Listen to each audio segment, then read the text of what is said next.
说来去台东的金针山，除了讲有金针花真出名以外，绣球花嘛真水。即马当你开一球的绣球花，有的有典雅的白色，有的小可呢球发型壮观搁水。有即个热爱 cosplay， 就是咧角色扮演的民众呢，专工为高雄到台东，就是要翕即个画面。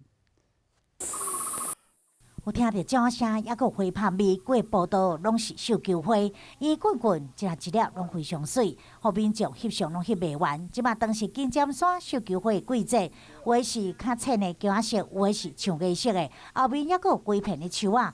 热爱 cosplay 玩家咧，甲这绣球花瓣串成花裤，精心打扮，留下美丽回忆。我其实已经看好多年了，就是一直想要过来。那我觉得来这边还蛮值得的。 农场的主人佮表示讲，这绣球花伊会随着土壤的酸碱度改变色水。土壤比较偏酸一点点哈，它其实会比较偏蓝色。那比较偏微酸跟中性的时候，绣球花慢慢它的颜色会比较偏桃红色。